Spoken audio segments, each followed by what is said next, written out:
Thank you, Steve, and appreciate the work you all are doing there. Those are the areas that report to me. I should introduce the area to which I report. If you all would welcome my wife, Susan, who is visiting with us today.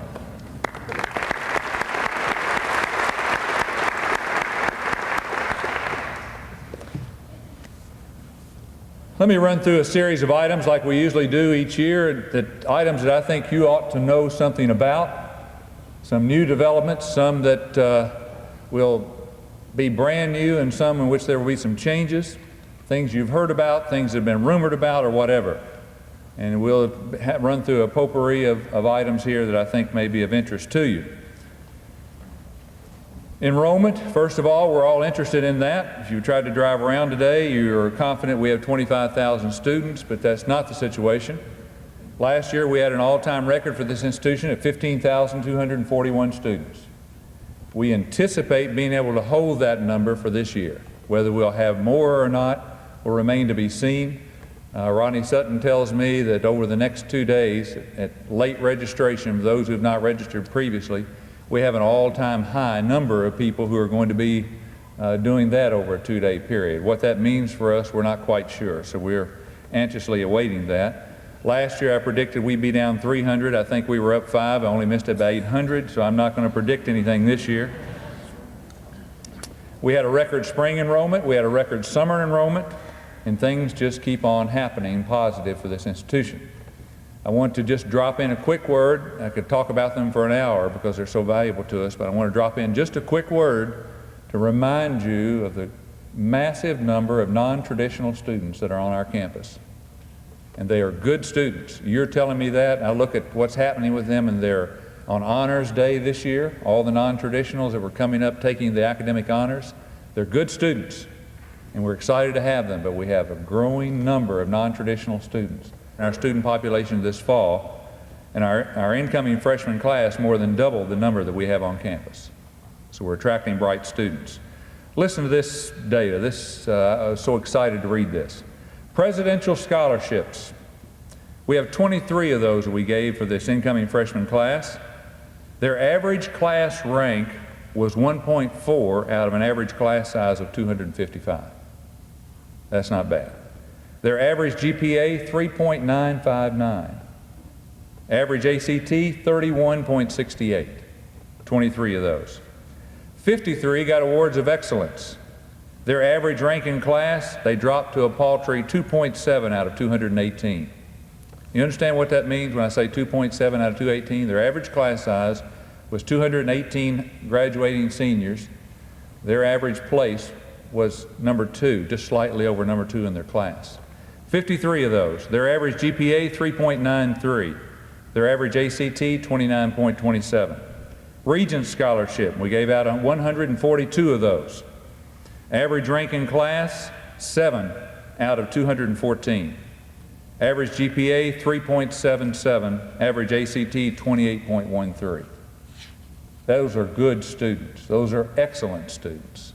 I don't know what kind of ACTs and GPAs that students in your neighborhood get, but we're talking about the elite crew are the ones that we're attracting to Western Kentucky University. Those are significant numbers, and they'll make a massive difference on this campus. I want to say to you once again this year, as I've asked each year, is please turn it up one notch. Every time we talk to a student on this campus, or every time I talk to a student, one of our excellent students, my first question to them is, are we pushing you hard enough? Are we driving you hard enough? Are we getting all out of you that we can get? And generally speaking, I must tell you the answer is yes. That is the answer I receive, but not always. They are extremely capable, and I would ask you to turn it up another notch this year. Sometimes it's easy to lose perspective on our new incoming freshmen. Someone reminded me the other day that the entering freshmen this year were all not born until 1973 and 1974. I lose that perspective from time to time. But just think how short ago that was. And they are the ones who are entering our residence halls right now. So try to bear that in mind, and those of you in history, when they just don't seem to understand what you're talking about, they have no idea what it's about. Let's talk about budget for a moment. It was passed on July the 29th. There were people who thought the fact that we didn't have the budget passed prior to July the 1st was the end of the world. I can assure you it was not. The world has continued, and so will we. I just talked to some friends of mine who are presidents in California. They're getting theirs passed this week. So we're by far not the latest.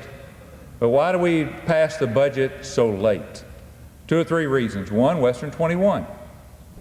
We went through a long review process with the budget. It took us all the way into the spring, going through things we'd never thought about going through before and trying to get ready to put the budget to bed. That took more time. The review process itself was starts excruciating. That's probably correct according to the Budget Committee. But they spent untold hours reviewing the budgets on this campus, and those of you that are responsible for those budgets appeared in front of them to talk about that budget. And then this budget got the closest scrutiny of any budget in the history of this institution, both from outside and inside, the closest scrutiny ever. And the result was this budget passed with flying colors. There's always speculation that there are just hordes of money stuck away somewhere and hidden in great pockets. And the close scrutiny of the budget this time showed that that's not true. We kept saying it's not true, and the close scrutiny proved that. But it got a very close scrutiny, a well-deserved and long overdue scrutiny, and it passed it with flying colors. You have a good budget to work with for this year. Enough money? No. But it's a good budget, it's a solid budget. Let me introduce to you quickly the members of the Budget Committee. You need to know who these people are who spent, maybe, they're saying, don't call my name, don't call my name. But let me introduce to you anyway the members of the Budget Committee so you'll know not only who's responsible, but who spent all of this time working on this budget. And they did spend incredible amounts of time. Dr. Robert Hanson in accounting, who is a representative from the Faculty Senate. Bob, are you here? Must have known I was going to call his name. It's the only thing I can figure.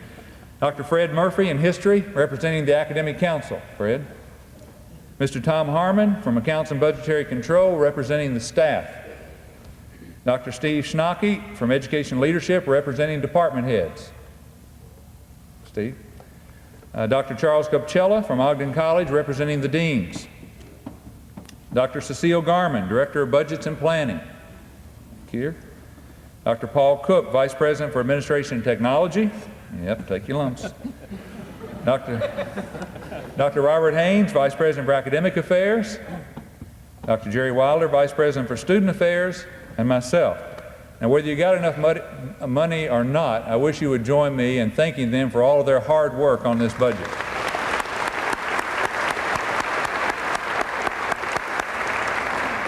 What came out of this budget? An increase of 8% to our compensation base of this institution.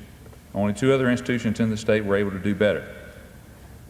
A commitment to provide the basic single insurance through this year, academic year. And as we looked at benefits and how they have changed as an equivalent percentage of your salary, that's been moving up steadily. And when I came here, it was 22, somewhere right around that. Benefits are now worth 25% of your salary. So those continue to go up. And that's not something to look at lightly. The Employee Dependent Grant Program came out of this budget. That simply means you're a full-time employee and you have a dependent, and that's proven by the records that are required and the policy that you've now had a chance to view. There will be a 50% waiver of the tuition. Actually, that's a scholarship, and the money had to be put behind it. We've been trying to do this for 3 years in the budget. It's very difficult to put that much money aside to do it, but it was time to do that. It's an important benefit for the people who work at this university. We are hopeful that we'll be able to move that to 100% within the not too distant future. The 10% discount on food services products that you want to purchase when you go to the cafeteria, we announced last year, but the program just really didn't work very well. Some people took advantage of it, but it wasn't very smooth. That's all been ironed out. I tested it today, and it works. you'll go through the line and tell them and show them some sort of ID or whatever. They'll calculate 10% off of your bill right there, and you eat for 10% less every day. That'll add up after a while, but I hope you see it as some appreciation of the fact that you work here.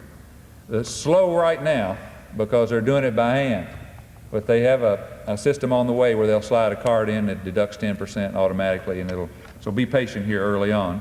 By the way, if you haven't seen the Garrett cafeteria, if you didn't go by for the free donuts and coffee this morning, you missed a treat. Lewis Cook and John Osborne, now as Director of Auxiliaries, have done a great job of refurbishing the cafeteria in Garrett, and I think you'll like what you see.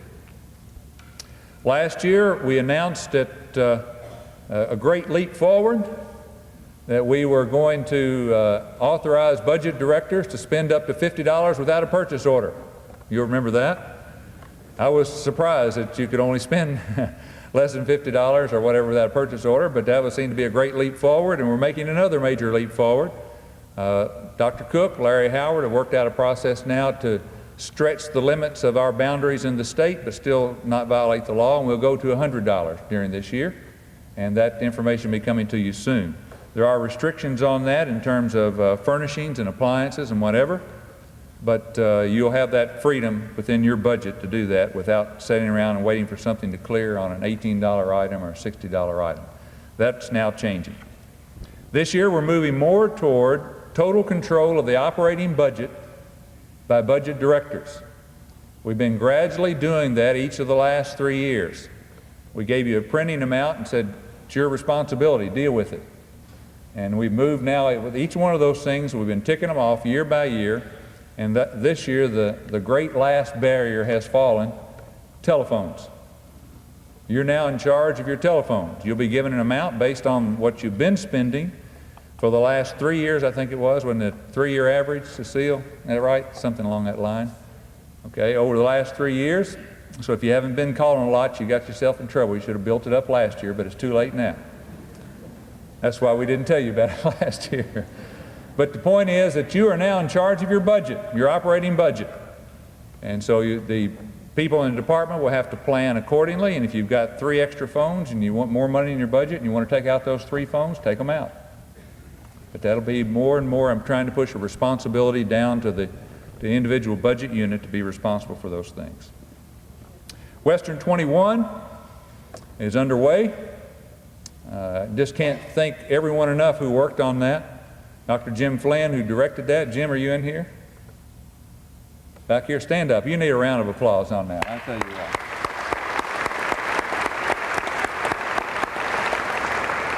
what. That's not now done and put on a shelf.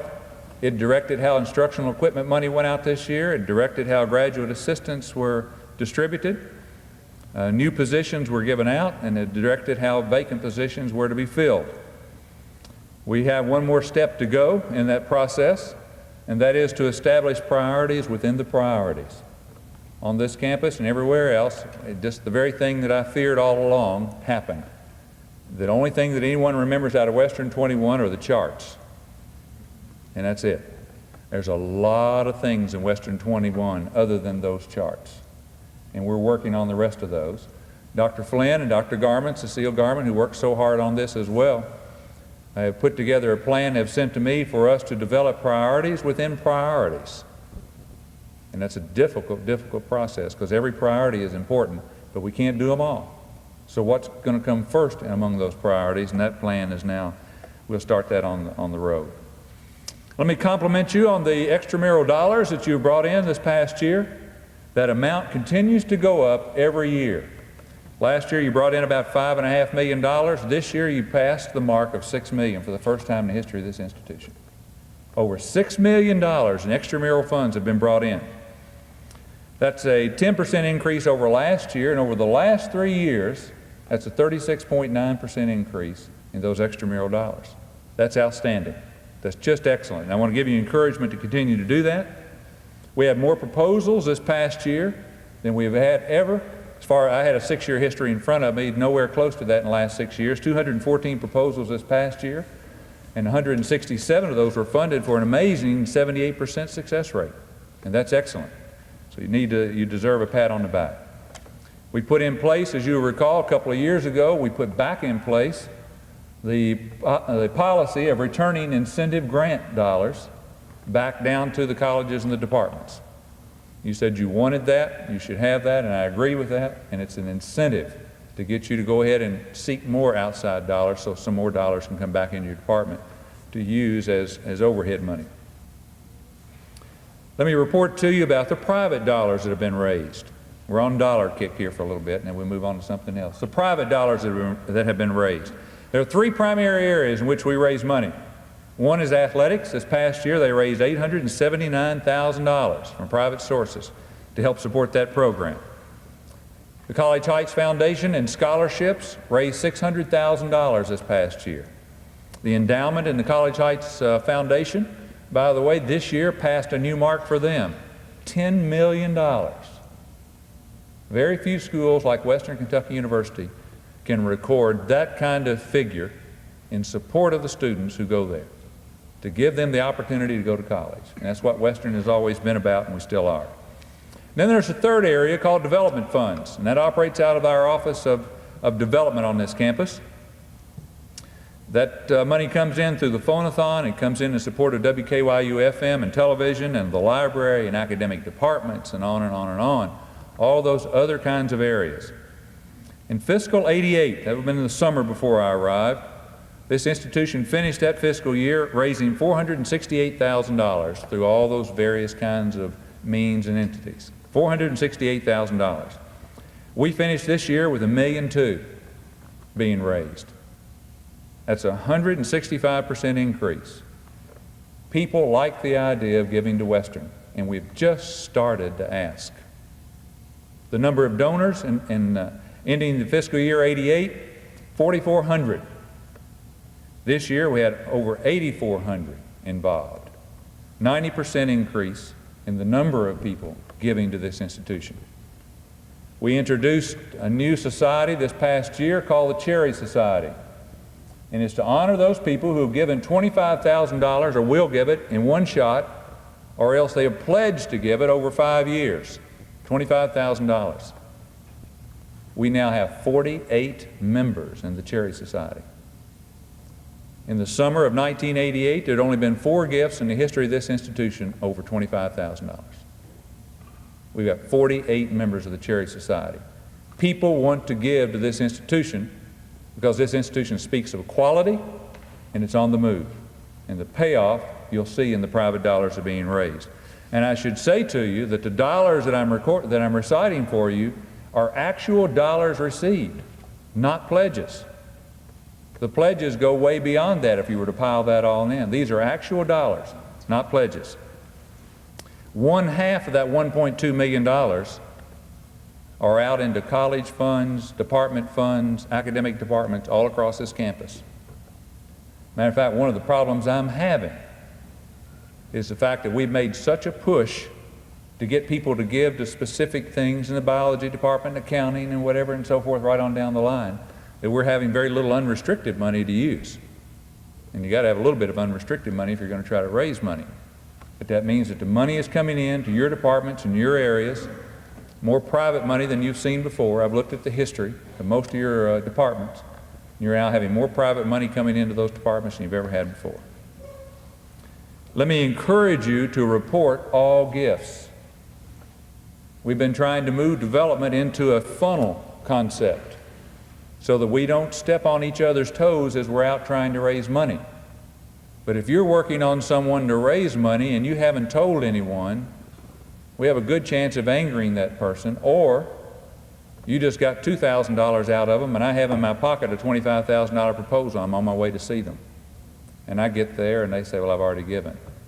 So it's important to funnel all of our efforts through the development office so that we don't step on each other's toes as we're trying to raise money.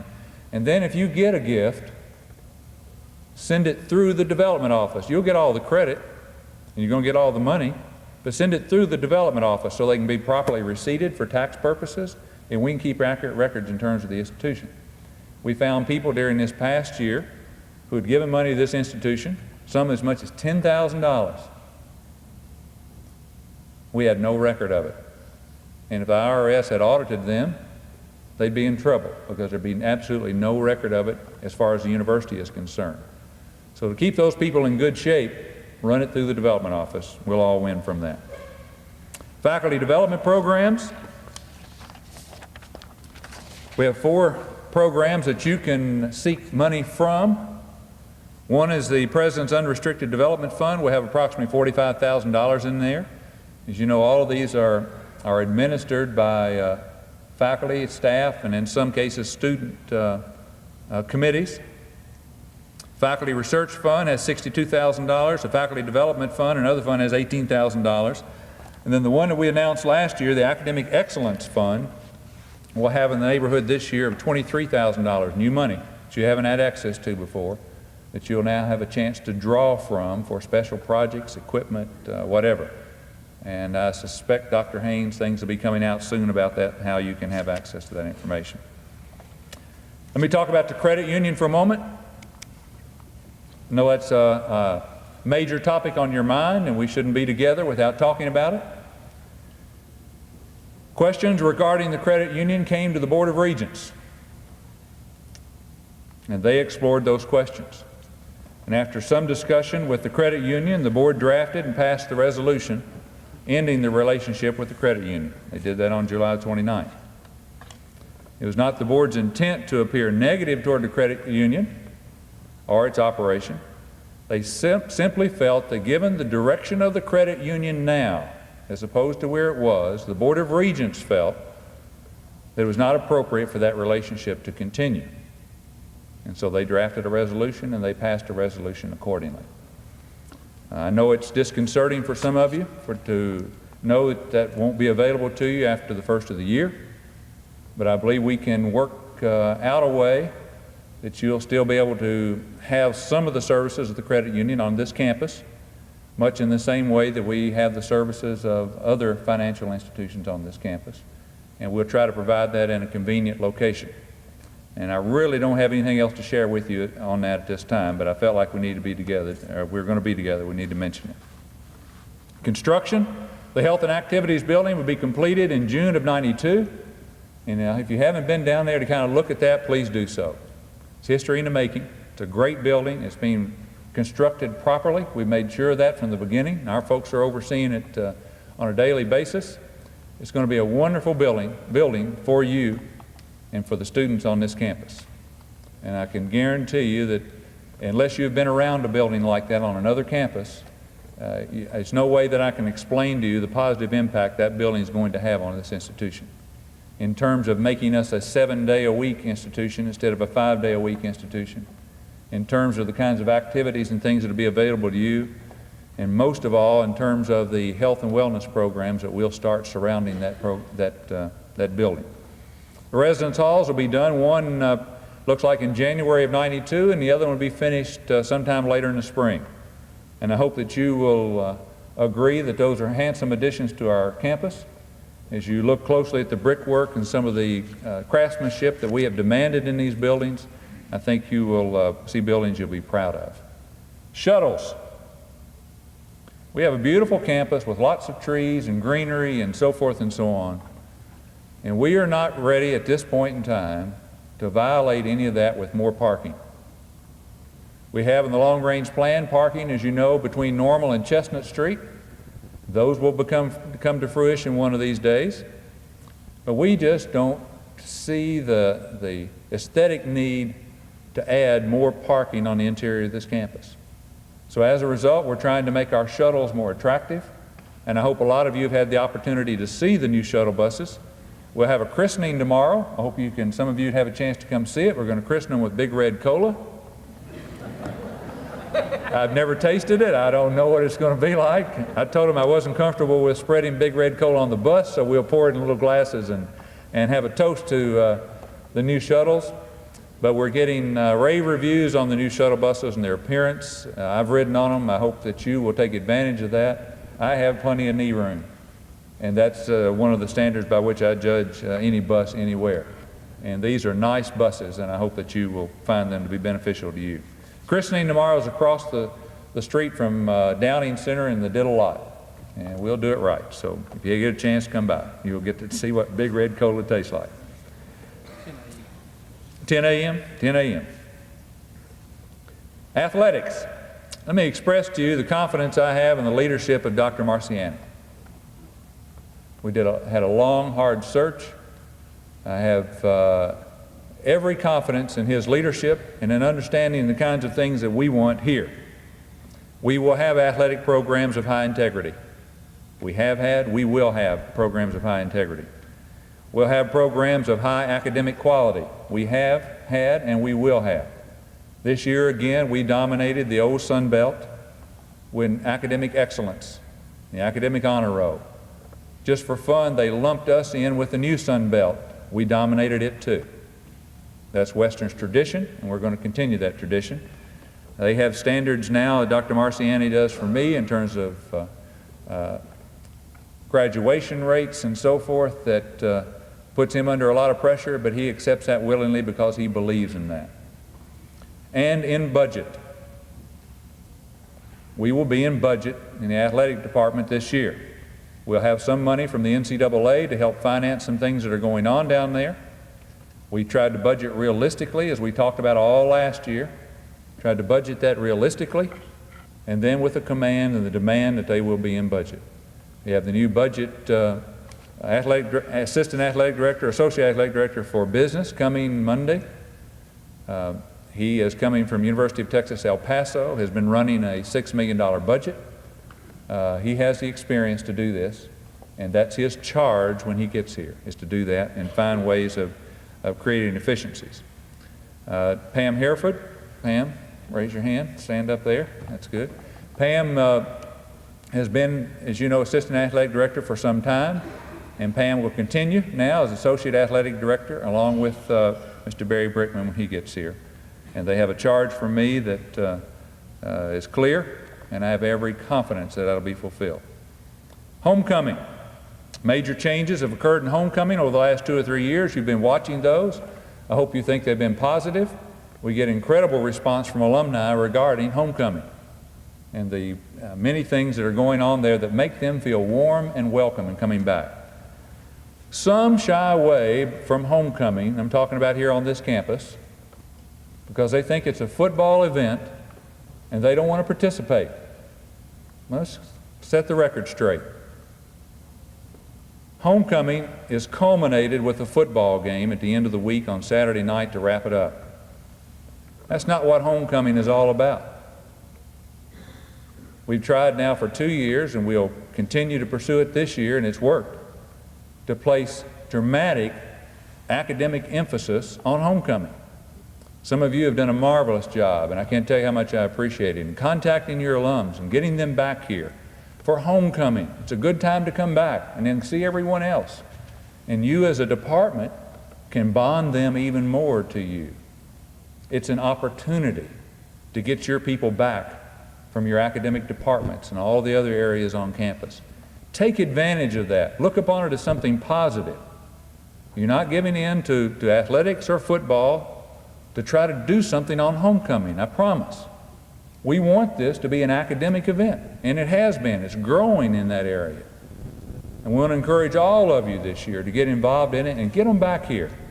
Talk about private dollars, talk about support, talk about help in recruiting. That's one of the great bonding places that an institution can use, is homecoming, to bring them back. We have several departments that are absolutely milking that for all it's worth. And I congratulate you, and I want to encourage the rest of you to do the same. Have receptions, do whatever you need to do, but let's help get them back here. Southern Association of Colleges and Schools, that's upon us. 2 people you're going to be hearing from a lot. Let me introduce them to you. Dr. Livingston Alexander. Livingston, where are you? He's in Frankfurt, working, good. He'll be chairing the steering committee for our Southern Association study. The person who will be directing the study, Dr. Joe Glazer. Joe, are you here? Right over here. Joe, appreciate your willingness to take on this effort. As I recall, and I wasn't here, didn't Joe play a significant role in that last time, or work with it last time? Well, it was going to sound good if it was true, Joe, but it's not true. But we appreciate your willingness to take this on. It's a tough task, and thank you. We're going to be hearing three key words as we go through SACS and as we go through the other kinds of accreditations that we're dealing with. And that's assessment, outcomes, and accountability. You just might as well make all three of those a part of your vocabulary. You're going to be writing those in every other paragraph as you do things within your department. And they need to be true, because all three are excellent words, and we ought to be able to address all three without any question, because they're critical to us, and I know you will. General education. My goodness. Careers have been made on general education. We ended this year by keeping what we have. And I don't believe anyone's satisfied with that. Working with the Board of Regents has very clearly said to me, we're going to do general education in 1991-92. Not begin general education in 1991-92. We're going to do general education in 91-92. It's been studied for so many years, there's not much left to look at. So we're going to look at it all this year, consider what we have, consider what was studied, and then make a decision this year regarding general ed. It's time.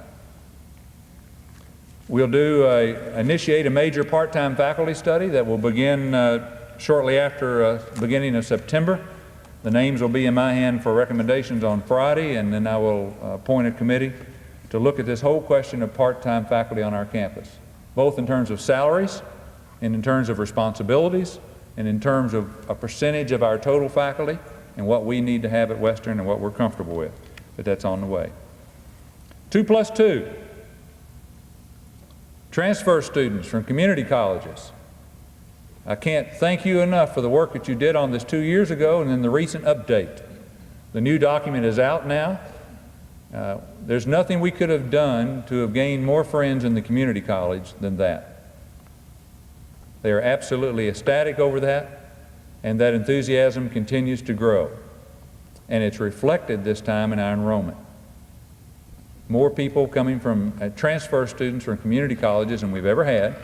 We'll have specific data later on, but the preliminary data is very, very positive, and it's paying off. And from what you tell me, all the information show that the transfer students are excellent students at Western Kentucky University, and we're delighted to get them. Teaching Learning Center, Ed Counts, and again, Livingston Alexander, working with that. We talked about that 2 years and a half ago during the inauguration. We've been talking about it prior to that time, and it's finally off the ground and running. So many of you are taking advantage of their services already that it was more than I had ever anticipated. And I appreciate that, and I guarantee our students appreciate that, because they will be the beneficiaries. I hope that some of you who are full professors and associate professors will help set the standard for some of our newer faculty by demonstrating that it's worthwhile to participate in the Teaching Learning Center and some of the things that they have to offer. $200,000 a year is a lot of money. It was the only way we could address student access to computers adequately on this campus. We now have 3 new student computer labs available on this campus: in Poland, Margie Helm Library, and the Downing Center. If you haven't been by to see those, please go by and see them. A week and a half ago, the one in Poland was still in boxes. I don't know how close they are to getting that put together, but it's got to be close by now. In addition to that, this year we will go back in and redo student labs in this campus in these areas: Cherry Hall, Grice Hall, Science and Technology Hall, and the Thompson Complex Center Wing. All of those will be redone this year with new equipment and furniture. So those labs will be brought up to speed and very, very fast. The new computers will be installed over the next 2 weeks. I understand the furniture is not going to be in about the middle of the semester. Electronic mail and on the VAX and IBM systems have greatly expanded on this campus. They tell me we had nearly 50,000 transfers and exchanges on our BitNet system in 1991. Well, we've got a lot of action on that. We're the first institution in the state to have our student computer labs networked. Fiber optic links are now going down to the Thompson Complex. That's why the holes are in the street and you're driving over metal planks to get by. We have some exciting new things in some other areas that are now being developed as far as computers are concerned on this campus, both for faculty and for students, that we'll be announcing here over the next few weeks that I think you'll be very, very pleased with. The doctoral program. The Attorney General has issued an opinion to say, enough, it's legal. It's legal for Western to have a doctorate in education, and it's legal for the Council on Higher Education to address this question. So now it'll be addressed. On November the 4th, the Council on Higher Education will meet and consider Western's doctorate.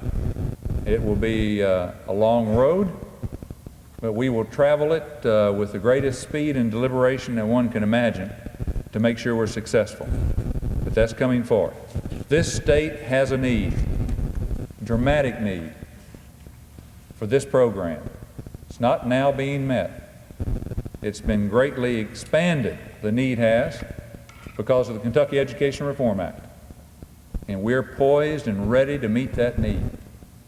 And all we need is the go-ahead, and that's before us. The 1992 General Assembly. It's that time again. They'll be in there in January. Actually, some of them are already in as we start to meet with them and go through that. But this is an important time. They only meet every other year, and they meet for 90 days, and then what we're going to have for 2 years is determined in that 90 days. So we've got to give every ounce of energy we have to make sure that we're successful in the General Assembly. We were very successful in the last General Assembly, and we'll make sure we are this time as well. K through 12 has dramatic needs. K through 12 has more needs than the state can meet right now, if it gave it all there. What that means for higher education, we'll see as we move forward. But I promise you, we'll give everything we can to make sure they understand our needs, our need to be competitive with salaries, our need to be competitive in a number of areas that we need state help for. School reform, we're very much involved, as you know. Dr. Carl Martray, Dr. Roger Pankratz, Dr. Jim Craig, administration in the College of Education, as well as all the department heads and faculty, plus so many of you in other schools, other colleges on campus, are involved in education reform. We're winning the battle of illiteracy in Kentucky. That's happening in our state. It's happening on several fronts. One front is Kentucky Education Reform Act. Another front is to see the number of people coming back to higher education where they're non-traditional students. It's incredible.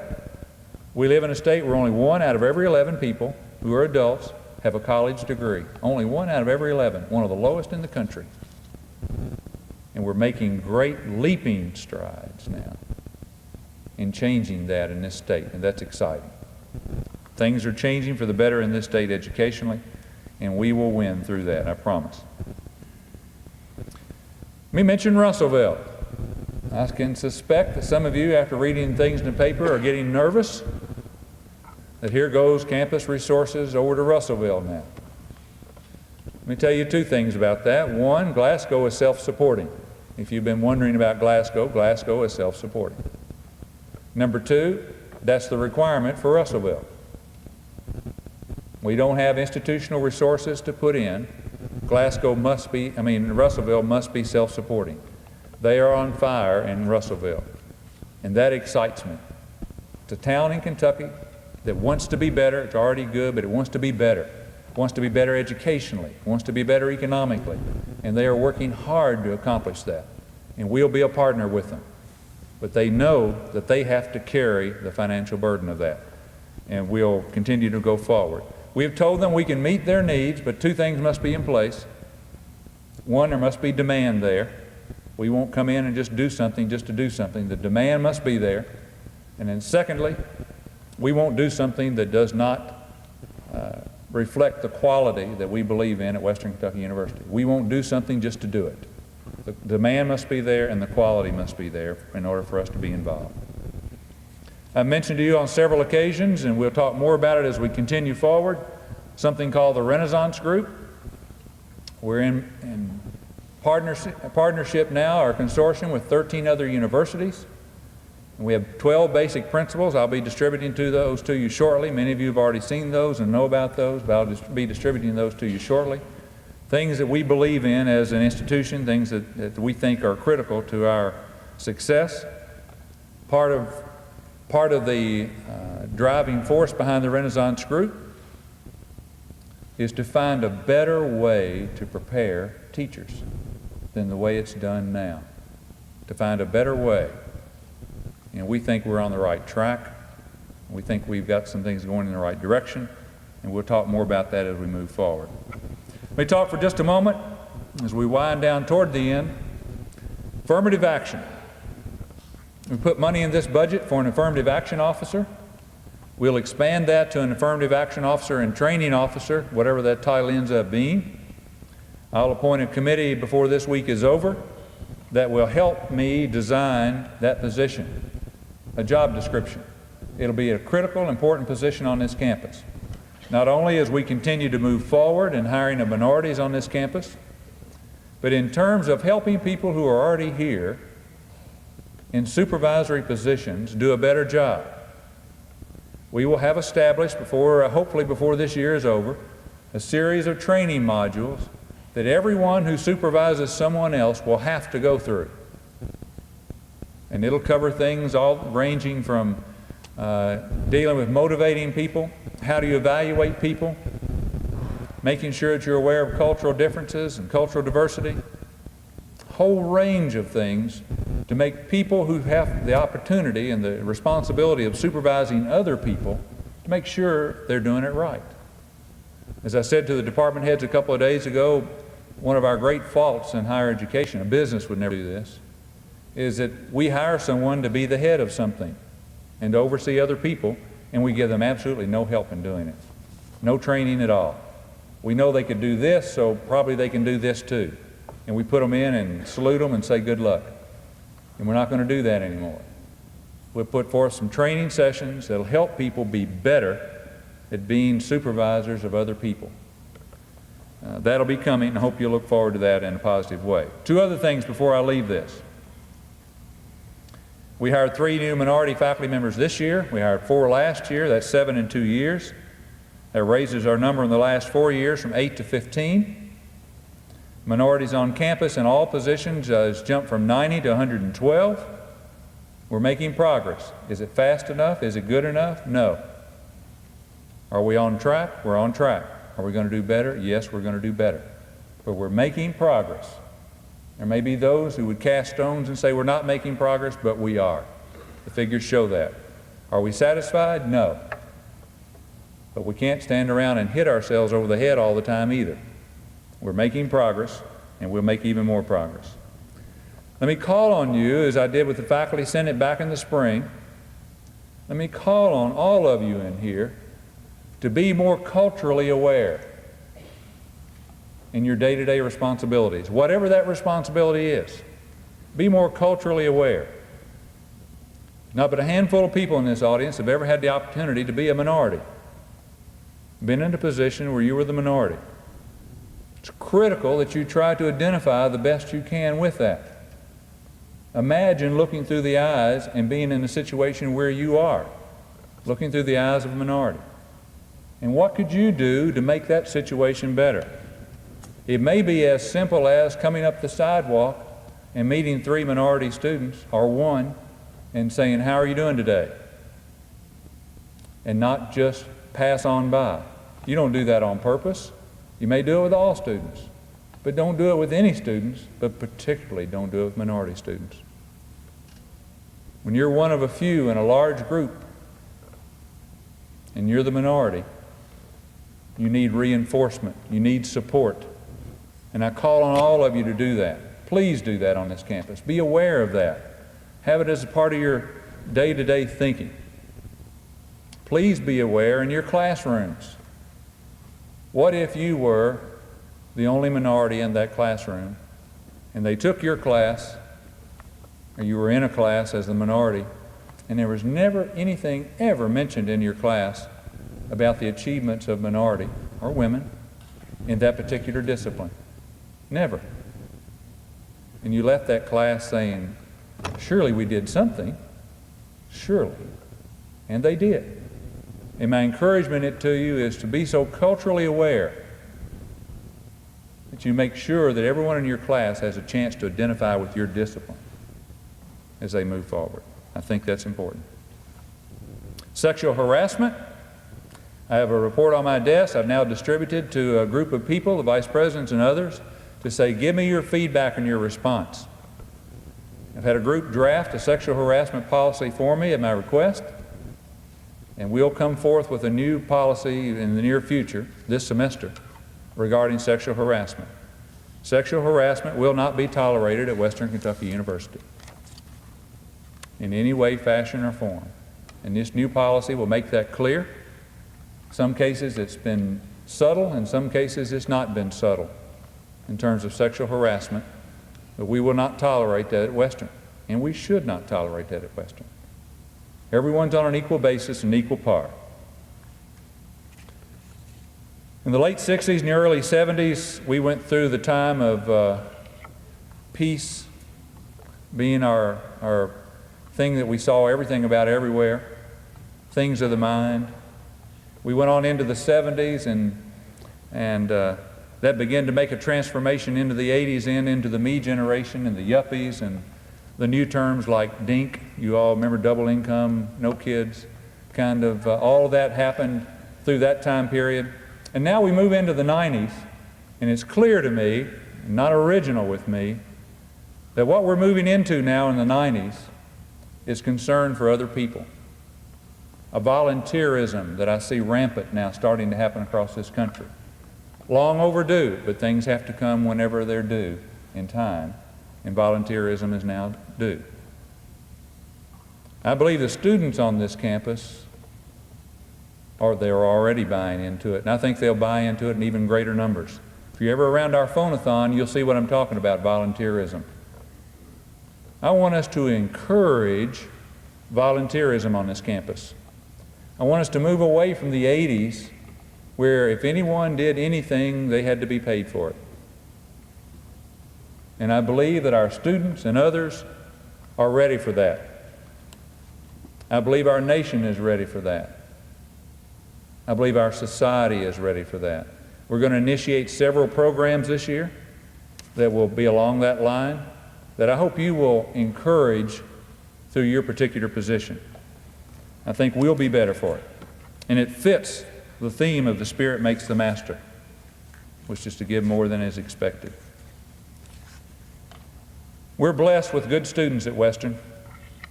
It's easy to take them for granted. They're not only bright students, but they're good students. I shared with a group the other day a statement that I really took as a positive statement. I was meeting with a gentleman who works, one of the state leaders in the Gideon Bible Society. And he was telling me that they give out more Bibles at Western Kentucky University than they do anywhere. I assume that's good. I don't know if we have more of a need here or what, but the fact is they give out more at Western than they do anywhere else. They don't force them on kids or students. People take them when they're offered. Well, that says a little something to me. And then the other thing that he said, gospel truth. He said, I don't know how to tell you this except to say that we all think that the students at Western Kentucky University are the most polite that we encounter and the nicest students that we encounter anywhere. Now, they're all over the place giving out Gideon Bibles. And he didn't have to say this to me. He came over and sought me out to tell me this when he found out who I was. But he said, they're just good people. I don't know how to explain it to you, but we all talk about it in our society. At Western Kentucky University, you have those kinds of students and people at Western. We can take that for granted very easily. We shouldn't. We should not. I believe we've chosen the greatest profession in which one can enter. I believe that from the depths of my heart. I believe that we have wonderful opportunities on a daily basis, incredible opportunities. We take for granted, but we have wonderful opportunities on a daily basis to inspire, to cause growth in someone, to watch them move forward. But with that, we have adopted an awesome, as my son would say, responsibility. An incredible responsibility by choosing this profession.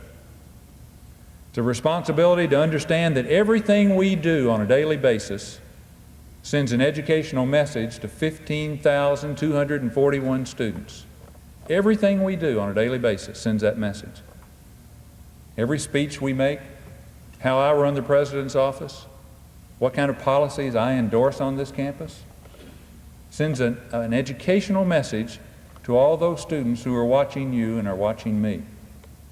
How you run your offices, those of you that are directors and department heads, how you deal with people in your offices, sends a message to over 15,000 people who are watching us every day. That is an incredible responsibility. And how you handle the business of being a professor sends a constant message. If it's okay to be late to class, you're sending the message that it's okay to be late for work later on. If you turn out class early, or if class doesn't always meet, you send a message that it's okay, either one thing, this class is not worth it, or it's okay for me to leave work a little bit early. Gosh, I remember when whatever and so forth. You've sent a message. You've taught them something. If professors talk about each other to students, you've sent a message, and it's not a good one. And it's a message that that's what you do in workplaces. That's the way you're supposed to do when you're on the job site, because this is the best and the top group there is. And if it occurs there, then I should be doing it too. The responsibility is overwhelming, and I don't need to go through the whole list. We have a great opportunity facing us. It begins on Monday, and an equally weighty responsibility. Your reputation and the reputation of this great institution says you'll meet both superbly, and I believe that. Let me close with one thing. I got a letter in the fall of my first year here from one of the great ladies of Western, who never worked here, best of my knowledge, named Bernadine Steele over in Central City. Great lady. She's a Westerner, as people like to say, to the depths of her soul. She loves this place, has sent us students, taught all of her life. I don't know how old she is now, but she's been with Western a long, long time. She wrote me a letter in the fall of my first year here, back in '88. And she sent me a copy of a speech she had given back in 1963 about the Spirit makes the master and Western and Dr. Cherry and all of that. And I keep it always in my top left-hand drawer. It's always there. And every year before we begin a new year, I pull out Miss Steele's letter and I read it just so I can get renewed one more time, just to make sure that I'm on the right track. My adrenaline's usually flowing so high I don't need it, but it just helps. And she ended her speech with a little quote from Dr. Cherry, our founder. And I'd like to close our session together today by reading this short statement to you.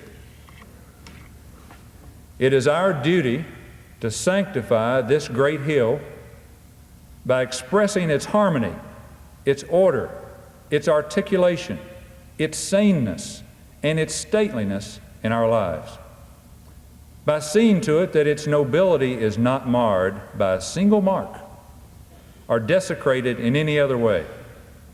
Let us make the beautiful sunrises and sunsets which we have seen from that hill the rising of a soul in a world of promise and opportunity. And finally, through the things of the Spirit and things material, unlock the door that confines self and allow a new and greater citizen to step forth, a blessing to man and a servant of God. Thank you all. Have a great year this year. Hope you'll join me for a reception out here. Thank you.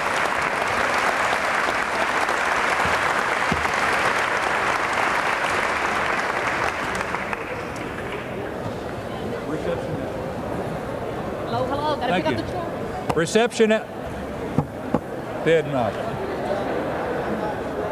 Good job. Thank you.